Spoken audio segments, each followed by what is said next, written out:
Don't just live for tomorrow,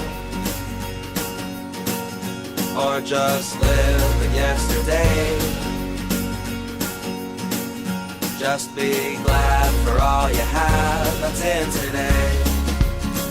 And though you've come through many obstacles. Hey everyone, Connie here, and welcome to my blind reaction to The Owl House, Season 2, Episode 14. So, as you know, this past week I had the week off, and this is actually the first thing I'm recording for this week. I'm recording this even before Villainous. So, I haven't recorded anything in like a week. And it's weird, because during the week, I was very much like looking forward to getting back into reactions for a couple of reasons. But I very much acknowledge that taking this time off has been extremely beneficial for me. It's allowed me to get some better rest, even though one day I actually had terrible sleep, though that was my own fault. More like the sleep schedule was terrible than the sleep itself, but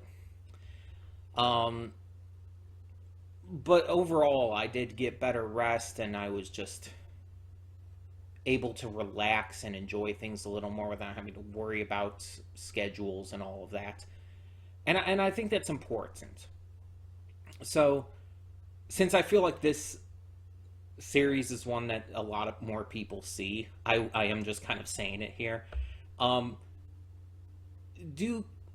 would kind of say expect that going forward, that there will be times where I will take a week off here and there, just to refresh myself. It's not going to happen all the time. It's not going to like happen even every month or whatnot. It's just going to be like every now and again I might need a break to just refresh myself. It's super beneficial, and a lot more YouTubers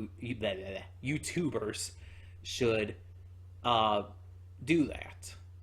And there's been a lot of bigger name YouTubers like Mark and Jacksepticeye and all who have more actively begun slowing their content down and taking more time for themselves and stuff. And I think that's a great thing. It's just super beneficial, because if you can put in all that work and everything constantly, good on you. But sometimes it's like you just need a little time for yourself. Self-care is important. The last episode was a pretty good one, getting a lot with Hunter and Willow, and just kind of answering a question regarding the Azora book series being in the Boiling Isles and everything. A lot of good stuff. It definitely developed Hunter as a character. We got to see a different side to Darius that I'm still not completely sold on. I'm still, even after seeing the episode many times by this point, I'm still not completely sold on Darius being cool.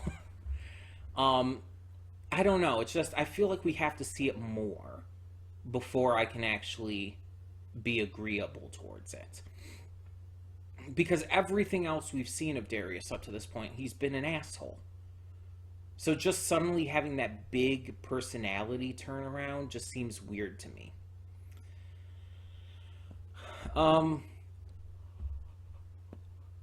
But we got to see some real good growth for Willow. We got some sports. So yay for that. But it was pretty fun. It was basically like a flying version of Capture the Flag in a way. And yeah, it was just a good episode. It wasn't as important as other episodes in Season 2B have been so far. But it was still important. It's still definitely, again, developed on these characters who we've been following, especially Hunter, who has been, well, extremely important this season. And Willow, who is, you know, a consistent supporting character. And we even get to see some other characters we know return, such as Skara and Viney and all of them. Um, and if you followed my social media, you may have seen the shipping art I made of Scar and Viney. um, I don't even fully know why I ship them, but I do. And it's like, okay. I mean, I can dig a good just why ship every now and again. It's not like it's a crack ship because they actually do have interaction now. um, but it's like I see a lot of people on Twitter shipping Viney with Amira, and it's like that's more of a crack ship. It seems to be pretty popular. Like I saw one comic for it, and then I started seeing a bunch of things for it. It's like, wait, when did this become in a thing? Like what? I don't know. I don't know. But either way. So, per usual, I don't know anything coming up. I don't know what's going to happen in this episode. I don't know the title. I don't know pretty much anything. Because, unlike a lot of reactors, I did not watch the trailers and sneak peeks and previews and all of that. I avoid those things for this series, for a lot of shows, but especially this series. I don't want to get spoiled on things before they're going to happen, and I feel like a lot of those will, even if they're out of context, show things that could be important. And it's just I don't want to see that ahead of time. And it sucks too because there's a lot of reactors I watch who will talk about that shit. It's like they reacted to the sneak peeks and the trailers and all, and I can avoid watching those, but then in the reactions they'll talk about that shit. So it's like, please stop that. Luckily, they seem to talk about it more in the like pre and afterthoughts stuff when they're talking about the episodes and all, rather than in the episode itself or in the reaction itself. Mostly in the reaction, they just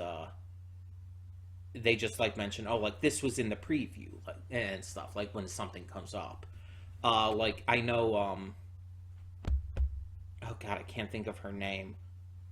Um, the videos she does are all labeled like lesbian reacts, though. God, that's gonna bother me if I don't find that out. The thing is, I just watched one of her videos earlier, as of the day of recording this and all. So it's like I should remember her name, but I can't think of it. And that's gonna bug me. But yeah, she's been one of the consistent reaction series I watch for this series. Where are you? Not So Average Fangirl, that's it. So yeah, I watch her Owl House reactions, for sure, and a bunch of other reactors here and there. But yeah, like she'll talk about that in like the reactions, and I do tend to avoid her pre and afterthoughts in case she mentions anything else, because it's just like I don't want to be spoiled, you know. Like I had already been spoiled on enough with like season one stuff going on. Like when I was first starting to watch this and all, I knew about the entire Grom dance before it happened. Even if I didn't know the context, I still knew it happened. I knew about Luz and Amity getting together and everything, and it's like I didn't want to know that. I wish I hadn't known that beforehand. It would have been so much better if I didn't. But I mean, nothing I can do about it now. So I'm just trying to avoid anything like that happening again. I mean, being caught up helps with that, but, you know, people still talk. People look at the trailers and sneak peeks, they read synopsises and titles beforehand, and they'll just share it around, not even giving a shit if people want to remain as spoiler-free as possible. Because it's like, oh, they don't see that as spoilers. That's just free information that's out there, so it can't be spoilers, right? That's not how anything works. If they want to look up that stuff, that's perfectly fine. I'm not going to say that it's not. They're all together allowed to enjoy the series in whatever way they see fit. But for me, that hurts my enjoyment of the series. It hurts my enjoyment to know what's going to happen. And I feel like it also lessens the reactions when you know what's going to happen. Going into something as blind as possible makes for a better reaction, because part of the point, in my eyes, of a reaction is to see someone experience something for the first time and see their genuine reaction to something happen without knowing it's going to happen. That's the point. It's the same thing with Let's Plays. If it's not blind, and unless it's like a puzzle game or something like that, that's fine. But if it's like an actual full game with story and everything, and it's not blind, then there is no fucking point in watching a Let's Play of it, because it takes away all of the entertainment value that I find in Let's Plays. I could rant on that for a long time, but I'm not going to.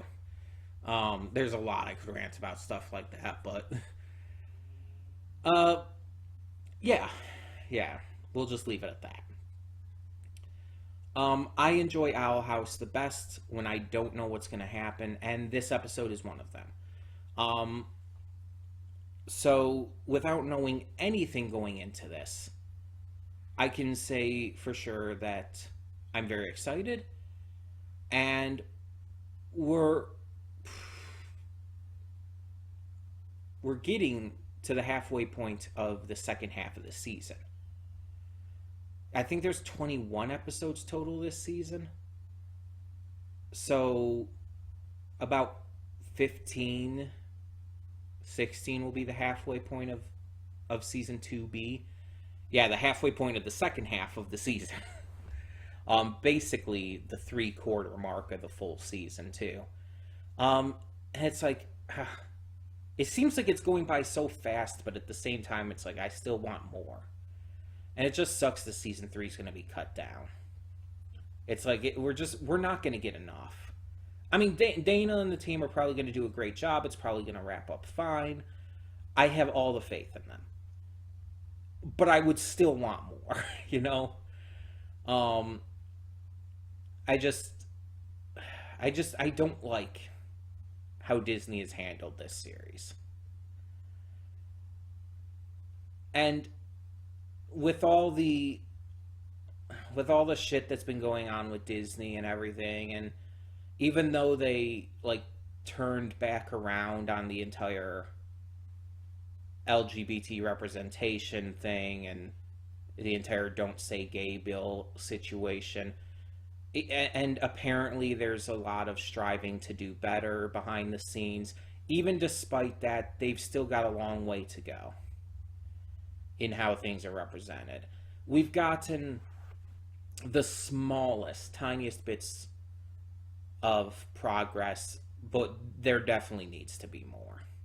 This series is huge, though, for Disney. But the fact that they are basically canceling it is really fucked up. And it's like, at this point, like, the damage is done. It can't really be reversed. So maybe we'll be lucky and get a movie in the future, but I wouldn't hold my breath for that. I think we're going to get what we're already expected to get, and that's probably going to be it. I mean, not that the series has to last forever, but I just wish it wasn't like shortened as much as it was, you know? That's all I'm saying. Because this series, let's be honest, in terms of representation and how huge it is within the community and everything, like, this is on the level of Steven Universe in terms of that kind of stuff. Steven Universe just exploded because of its representation. It was huge. It was this massive deal. And that was great for Cartoon Network, and Cartoon Network was able to have that. Nickelodeon has stuff like The Loud House that has been a great beacon for queer representation. And Disney has had other examples, like very, very small examples in the past, like Star clearly being infatuated in Star vs. the Force of Evil with both older Marco and the Amazon lady whose name I can't remember right now. But clearly painting Star is bi. And then there's some background characters in the series who are queer who kissed as well, apparently. Um, but this is the first time it's been as explicit as it is. And the fact that that Disney like actively shortened this series and is like fucking with it is just irritating to me. Owl House is massive. It is the Steven Universe for the Disney Channel. It's that big of a deal. In fact, it's probably almost to a degree bigger because it's Disney. Simply because it's Disney. It's that big. And the fandom is massive. The fandom is really passionate. And I just really wanted the best for this show and wish it would get a little better. But hopefully it does still give us a good sign of things to come for the future.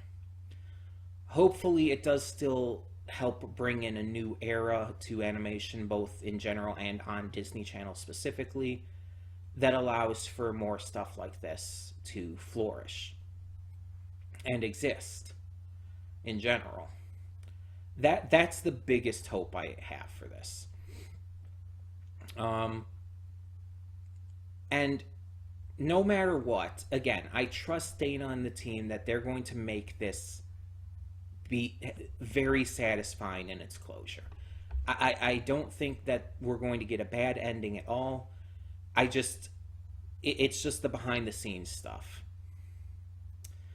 Hopefully Disney will work to make things better. Hopefully they won't keep stifling this stuff out of Pixar films. Because Pixar, people who've worked on Pixar films have been speaking out against Disney for that kind of shit, for not letting them put queer characters in their movies. I think I've heard Turning Red was one example of that. But yeah, it's like there's a lot they've got to work on, and hopefully they will, especially with the fan outcry that they've received lately. Hopefully they will, and they've gotten better, but they still, again, have a long way to go. And other companies need to take heed of that as well. But enough with this rambling on. Enough with the getting off into a little spiel about all this. We should just get on with the episode. Because honestly, I just really want to see it. I don't know what to expect, but it's like, as always, I'm excited for Owl House. Surprise, surprise, it's one of my favorite shows. So, when the screen fades to black, pause this redirect and go to the description below. Follow the link to the reaction, and after you watch it, come back here to the redirect and resume play. Because after it fades to black, then it fades back in, everything from that point forward will be my afterthoughts and will contain spoilers to the episode. So, that being said, thank you so much for tuning in, and I will see you at the reaction. And we are back, and we'll begin with spoilers in 3, 2, 1, now. I'm going to try to talk about everything that this episode did, but if I miss something, I apologize, because this episode did a lot. God. Like, I've been continuously joking about, I've been continuously, like, saying that the second half of the season, Season 2B, has been just non-stop important episodes. Just every episode in the second half of the season so far has been huge. And, again, another example of that. And I think I mentioned this last time, but yeah, part of that might be because of having Season 3 short, and they might have had to push things up a little bit with the second half of this season and get really going on certain plot points that may have been otherwise like held off a little more, and like spread out a little more evenly. Um, I don't know. I cannot say with any certainty on that. It might be the case. It might not be. Who knows? Only Dana and the team really know for sure, and I don't think they've said anything, at least not that I've heard about that. But yeah, another episode that was just really big for character development and even for the ongoing plot. Even though we only got like a little bit of information in regards to that, it was still there. So let's briefly touch on that. So the ongoing plot, the big, just I can't speak. The big continuing story of the season and well the series as of current. So Warden Wrath is at these games at this fighting tournament, the brawl, and Ida wants to get the information out of him. So with Edric's help, they're working on this potion, and Edric messes it up a bit on accident, but kind of discovers a new potion in the making. And I love that Ida like really gives him some positive reinforcement there, because Edric in this episode was great. We get some more development on him. We get to see his softer side and everything, and yeah, it's just they really like literally based on the charms that they were using, him and Emerald were using to like make themselves look better, get rid of all the blemishes and shit. But it's like they kind of like stripped away all of the facade that he was putting on and allowed him to just be himself and deal with his feelings of inadequacy and his concerns and everything about how others treat him or look at him. And it's like, I really love that. Edric and Emerald have been characters who I really have felt could be developed really well, and this episode really helped with that for sure. But we see that they're trying to create this like truth-telling potion basically in order to get Warden Wrath to spill the beans on what's going on in the castle, as much information as they can get. Well, the potion that Edric accidentally messes up a little bit turns him into a monster, and so they have to save the day. They stop him, they turn him back, and he, just freaked out by the entire situation, does open up and reveal things. But he doesn't know anything about Rain and the fact that they are brain controlled. Mind controlled, brain controlled, whatever you want to call it. But he does tell Ida a little bit of what the Emperor is planning. That this Day of Unification, or Day of Unity, is about unifying with the Titan. We don't know what that means exactly, but it does not sound good, especially with the fact that Wrath also mentioned that there are those who are not okay with this within the ranks of the castle and the coven and everything. That this is not a universally beloved idea. And that is fascinating to me. Because I think I floated that idea last time. Or at least I thought about it last time. With Darius. I was kind of thinking, like, what if, like, there are people within the Emperor's Coven, within these coven heads and everything. What if not everyone around Belos is actually okay with what he's doing? And we're getting that. We are actually getting confirmation of that. And it's like, okay, so Belos is going too far even for others. That's fascinating. I'm wondering what the details of the unifying with the Titan are, what this is all going to mean. Obviously, we'll find out.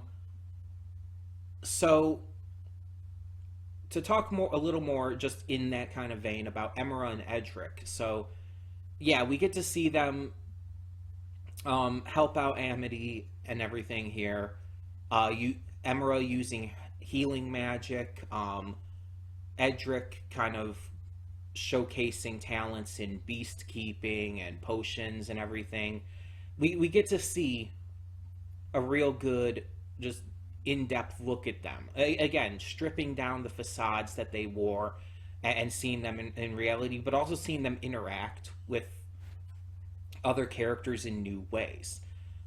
You see a lot of a lot more softer, a lot more um, real side to them, because I think it's fairly obvious after this episode they were putting up a,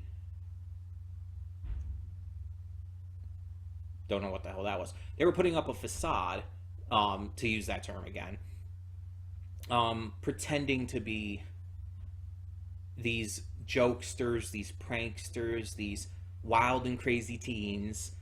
But in reality, they have so much more to them. They have these insecurities, they have these feelings of inadequacy and these pains and everything. And I like that. We also see, like, and we've seen this before, but we also very much see here how much they very heavily care for Amity. Like they're very loving towards her. That much is made very clear. Like they're pranksters and they mess with her a little bit, but it's very clear that within their family, honestly, they're the ones who take care of her. Her father is just not paying any attention to her. Her mother is trying to control her. All she has is Edric and Emra. And so getting to see them just really just be genuine in this episode, even especially around her, and just getting to see their real personalities shine without all of the pretending is wonderful. Like even at the end there, like when Ida gives Edric a Bad Girl Coven shirt, and Emra just like runs up and is like, I want a t-shirt too. It's like that was genuinely really cute, really funny, and I genuinely liked it. Like it's like that's genuinely cute. I think that's just a great way to display personality that we haven't seen from her before. It's fantastic. And let's talk about Amity's side of things next, going kind of within the family. Amity is being forced to sign up for this coven tryout by her father. And she doesn't want to do it. She doesn't really want to join a coven anymore. Her goal is to, in this episode at least, bond more with her father and form a connection with him through this this brawl, this fighting tournament that he had once entered and won. She, because he is just not paying any attention to her and everything, she kind of, but because also he's not, Odalia levels of bad, she kind of wants his attention. Which is completely fair for a kid to want her father's attention. So she's trying to bond with him in this way and find something they can connect over, but he's trying to force her into something else. So she ends up, with Luz's help, sneaking off and doing this anyway. She even has the abomination guard that Alador sent with her tricked to go off and find this dagger, until it eventually does come back with the dagger, surprisingly, because apparently it's this really rare object. And Luz accidentally has it call Alador because she attacks it and the sirens go off and everything. So yeah, there's that. And we get to see how Amity is just really growing as a character, the way she talks to her father and the way she has to deal with things, with everything. And we even get to see a little more of the Alador we first saw in the flashbacks of Willow. And like, because within Willow's mind, within that episode and everything, we learned about like why Amity and Willow stopped being friends initially. And we saw like the shadowed figures of their parents before, they were actually revealed. And in that, Alador was very much aggressive like Odalia. He was aggressively forcing Amity to follow in their ways, or, you know, they would take it out on Willow. He was very much in that as well. But like every time we've seen him after, he's been, let's be honest, kind of goofy and absent-minded and whatnot. But here, we actually get to see that more controlling side to him. And again, he's not as bad as Odalia.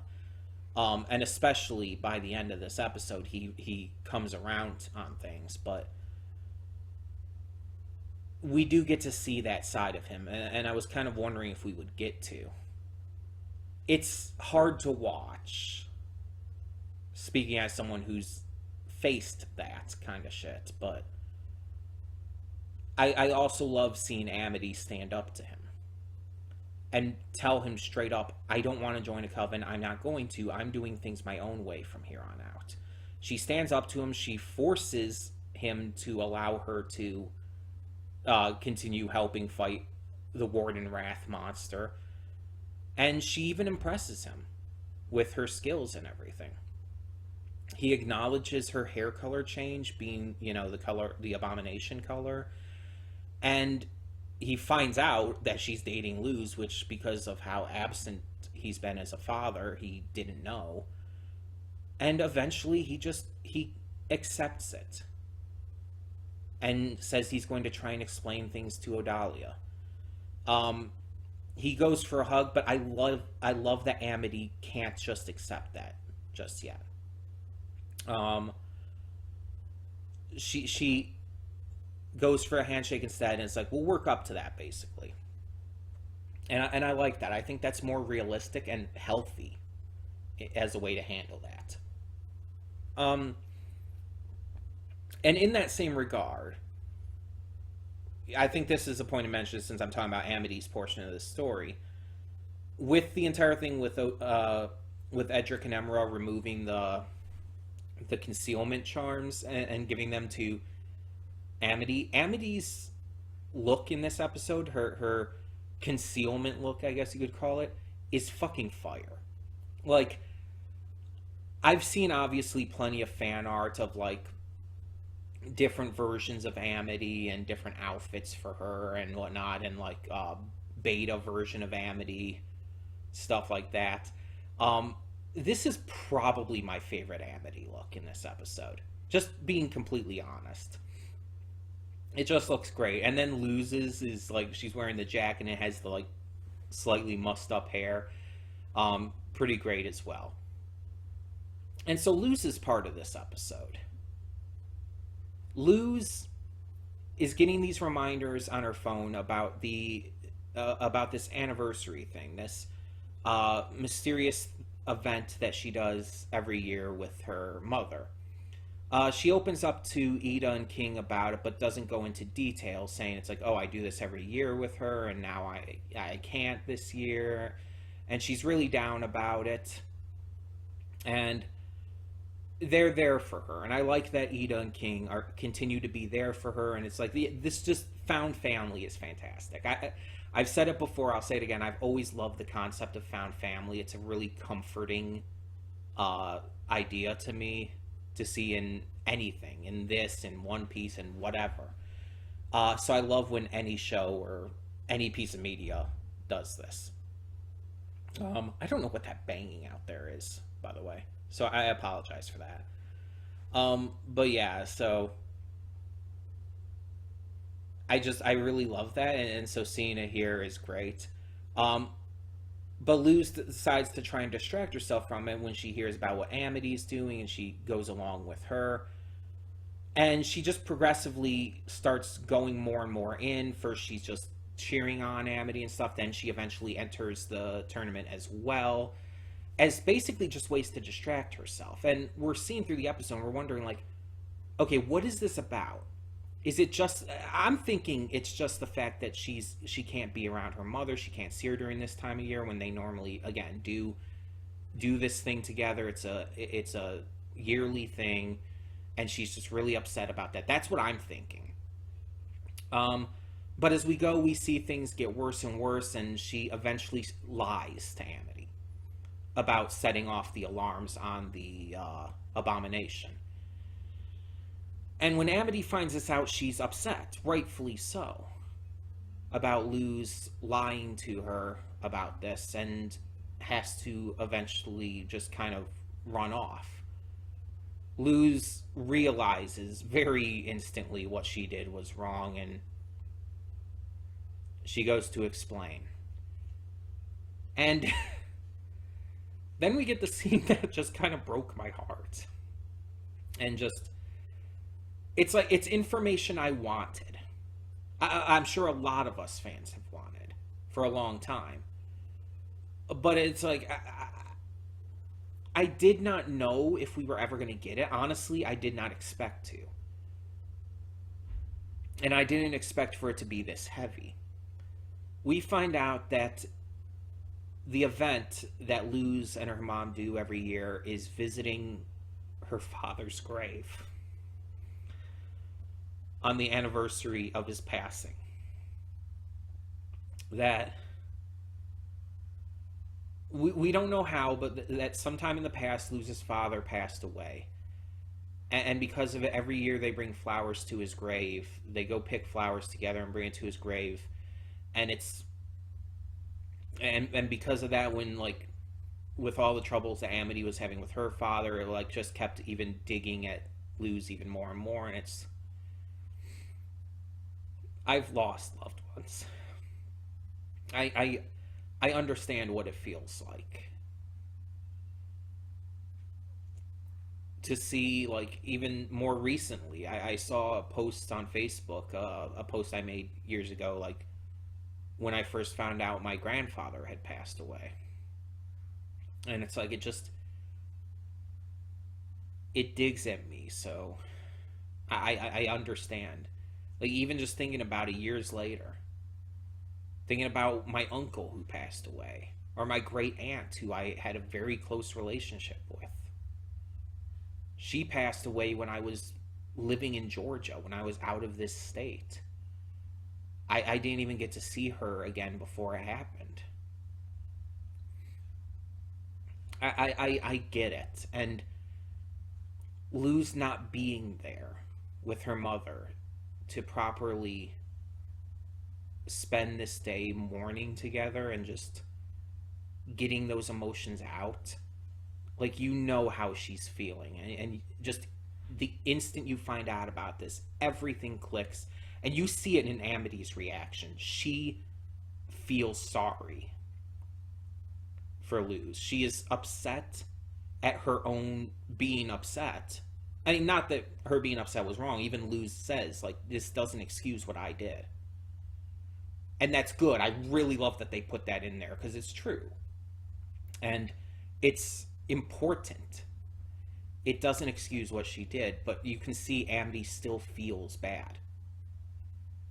And she offers to help Luz, to help her pick flowers and everything with her in this situation. And we see them do so at the end. We see them just be together on this hard day that Luz had been trying to avoid, that she'd been trying to distract herself from.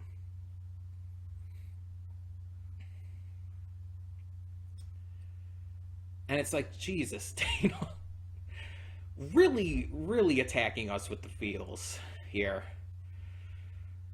God.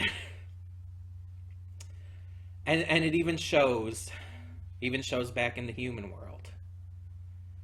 Camilla putting a flower in a vase as she's thinking about Luz as well, and you see V in the background with her. And it's just like, Jesus, did you really have to do us like this? We've wanted to know about, like, that situation for a long time too, like Luz's other parent. We didn't know if Camilla was a single mother. I mean, she is, but you know what I mean. We don't know if Camilla was a single mother the entire time, or if there was any other situation. And now we find out, and again, it's heartbreaking. And we don't know the context. We don't know how he passed away. We don't know if it was an accident, if it was illness. Let me see if I can go back real quick and see if like those pictures or anything it showed tell us anything. Let me just try to see that real quick.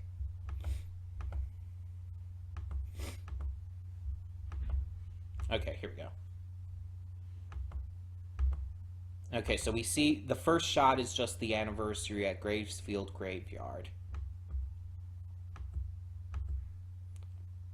And then there's a couple pictures after that. The first one seems to be Luz's father taking the picture selfie style. We only see half of his face, but we see Camilla holding a very young, like, toddler Luz. And, like, she's got cake on her face and shit. It seems to be, like, a birthday photo, from what I can tell.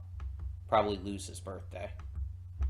And then it just shows a little bit older Luz with Camilla alone. It looks like Luz is taking the picture there. Has, like, this snake shirt on. Really cute. Yeah, that seems to be all it shows, though. So I guess we don't really get anything more than that. But yeah, we don't really know what happened. And we don't need to. Like, we don't need in-depth information about that. It's not important. I know there will be some people who will, like, want to know, and yeah, I want to know. Just that curiosity is a thing. But at the same time, I also understand that it's like in a real life situation, if someone told you about this, told you about their father passing away like this and everything, you're not going to bug them for the details. That's insensitive as hell. That would be extremely rude and disgusting to do. It's not important. Even if you're curious, you have to understand when to just let that curiosity go and just focus on the important thing. And that's, in this case, Amity trying to comfort Luz and trying to be there for her in this case. But I also said, as we were reacting, I'm glad that they did have this fight. Because Luz hiding something and lying to Amity, that's not okay. That's not healthy for a relationship. And again, Luz herself admitted that. She admitted that it doesn't excuse what she did. That what she did was wrong. And I like that they show that Amity and Luz's relationship isn't like 100% perfect, because no relationship is. Even the best, most wholesome, cute relationships, it's like there's going to be times where they might argue, or they might have a disagreement about something, or something like this might happen.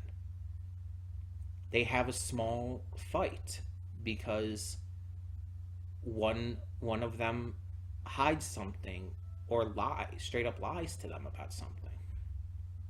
That can happen. And it's important about how they handle it.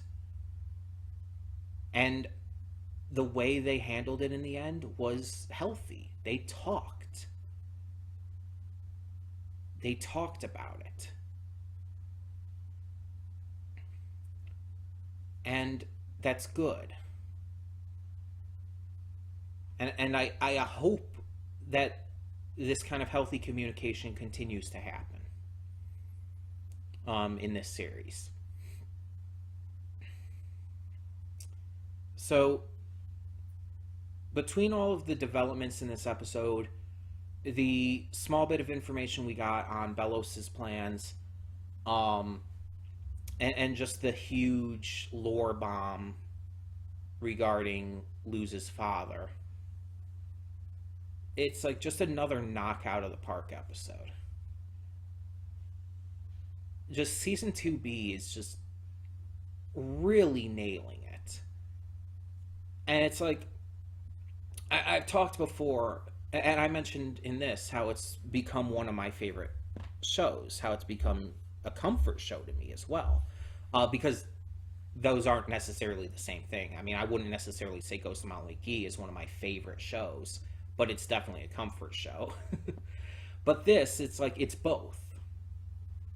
And I think part of the appeal of that for me is the fact that this show has just grown to mean so much to me. And it was brought up in a comment from Smurf. Just as a reminder, I did drop this show initially.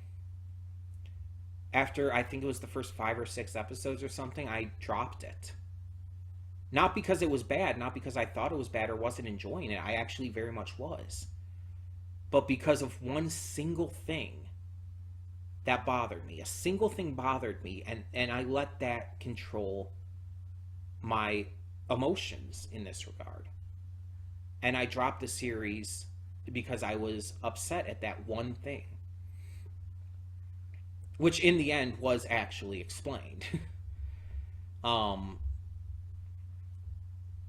But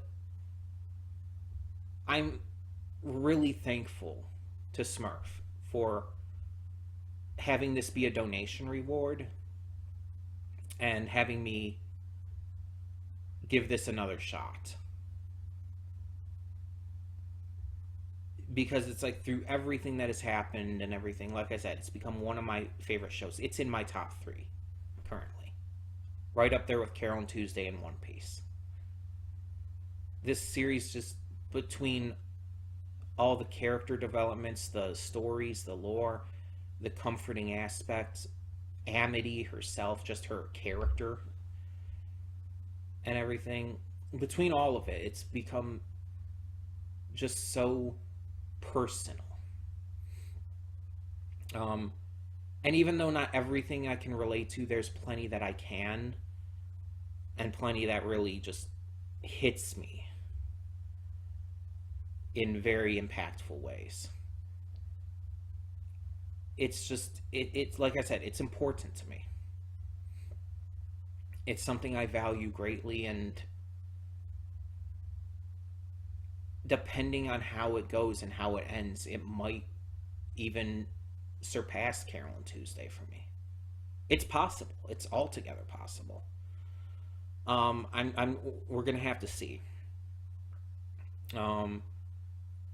But so far, this second half of season 2B has been fantastic. Just the entire time, every episode has been just absolutely fantastic.